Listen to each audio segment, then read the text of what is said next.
পানীয় জলের দাবিতে আবারও বান্দোয়ান মানবাজার রাজ্য সড়ক অবরোধ করলো মানবাজার 2 নম্বর ব্লকের শিমটুনি গ্রামের বাসিন্দারা।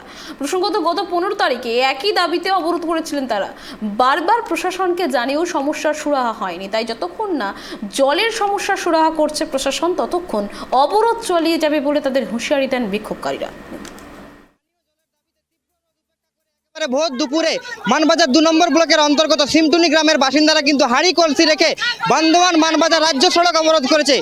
একেবারে বারবার প্রশাসনকে জানিয়েও কোনো সুরাহা হয়নি, এমনটাই কিন্তু অভিযোগ করছেন গ্রামবাসীরা। এর আগেও কিন্তু তারা গত 15 তারিখেও কিন্তু অবরোধ করেছিলেন এবং পরে আশ্বাস পেয়ে কিন্তু তারা অবরোধ তুলে নেয়। সরাসরি গ্রামবাসীদের সাথে কথা বলার চেষ্টা করবো, তারা কি বলছেন। কি বলবেন আপনারা অবরোধ করেছেন, কি বলবেন? জল নাই আমাদের এখানে। কতদিন ধরে সমস্যা? 6-7 দিন ধরে জল দেয় না। আগের দিন ছিল 1.5 মাস বন্ধ ছিল, তারপর কিছুদিন দিয়েছিল, তারপরে আবার মানে একই কেস। হ্যাঁ, আমরা ভিডিওকে বলেছিলাম এবং আগের বারে মেজবাবু আসছিল এখানকে, এসে বলেছিলেন যে দুবারে আমরা জল দেবো গাড়িয়ে গাড়িয়ে, কিন্তু 2 দিন দিয়েছিল, তারপরে আর কোনো জল দেয়নি। আপনারা এখন কি চাইছেন? আমরা চাইছি সাবমার্সাল এবং টিউবওয়েল। এখানে তো ঘটনাস্থলে বড় থানার পুলিশ কি বলছেন? বড় থানা পুলিশ বলছে যে দেওয়া যাবে, তবে কবে দেবে কোনো ঠিক নাই। আপনারা কি অবরোধ চালিয়ে যাবেন? হ্যাঁ, যতক্ষণ না আমাদের কোনো ব্যবস্থা আছে জলের, আমরা চালিয়ে যাবো। কি বলবেন আপনারা? আমাদের জলের সমস্যা।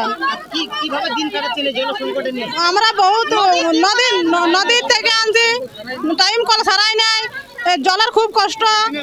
একদিনের কাজটা বলে 1 মাস করে দেয়, 1 ঘন্টার কাজটা। এর আগেও তো আপনারা অবরোধ করেছেন। হ্যাঁ, তখন 2 দিন দিয়েছে, দিয়ে পর আরো কতক্ষণ চলবে অবরোধ?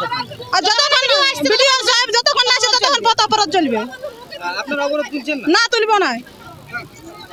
একেবারে তারা যেমনটা জানাচ্ছেন যে মানবাজার 2 নম্বর ব্লক সমষ্টি উন্নয়ন আধিকারিক ঘটনাস্থলে না এলে এবং অবরোধকারীদের সাথে কথা না বললে কিন্তু তারা অবরোধ তুলবেন না। পাশাপাশি আমি আরো এক মহিলার সাথে কথা বলার চেষ্টা করব। কি বলবেন কতটা অসুবিধা হচ্ছে আপনার? আমাদের অনেক অসুবিধা এখানে জলের অসুবিধার জন্য আমরা সারা জলের জন্য সমস্যা হয়েছে পুরো।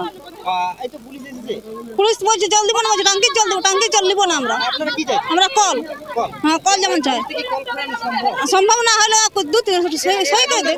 থানার পুলিশ এসে পৌঁছেছে এবং অবরোধকারীদের সাথে দফায় দফায় কথা বলছে। তারা অবরোধ তোলার চেষ্টা করছে, কিন্তু অবরোধকারীরা একেবারে তাদের অবরোধ তুলতে নারাজ। তারা চাইছেন মানবাজার 2 নম্বর ব্লক সমষ্টি উন্নয়ন আধিকারিক এই ঘটনাস্থলে এসে পৌঁছাক এবং অবরোধকারীদের সাথে কথা বলুক। তারা চাইছেন যে গ্রামে গ্রামে প্রশাসন থেকে যে পানীয় জল সরবরাহ করা আছে সেই জল কিন্তু নিয়মিত সরবরাহ করতে পারছে না প্রশাসন। একদিন জল দিলে ফলে 3 থেকে 4 দিন জল পাচ্ছে না। তাই তারা সেই জল না চেয়ে, অর্থাৎ যে পানীয় জল যে সরবরাহ করা হচ্ছে প্রশাসন থেকে, সেই জল কিন্তু গ্রামবাসীরা চাইছেন না। গ্রামবাসীরা চাইছেন গ্রামে নলকূপ খনন করা হোক বা টাইম কলের ব্যবস্থা করা হোক অথবা কোনো সোলার পাম্পের ব্যবহার করা হোক। এখন সেই দিকেই তাকিয়ে রয়েছে শিমটুনি গ্রামের বাসিন্দারা, যে ঘটনাস্থলে এসে মানবাজার 2 নম্বর ব্লক প্রশাসনিক আধিকারিক ঘটনাস্থলে এসে তাদের সাথে কথা বলে কি আশ্বাস দেয় এবং তারা কি আশ্বাস পায়, সেই দিকেই তাকিয়ে রয়েছে গ্রামবাসীরা। পুরুলিয়া থেকে Amit Kumar Mahato report, tribe TV.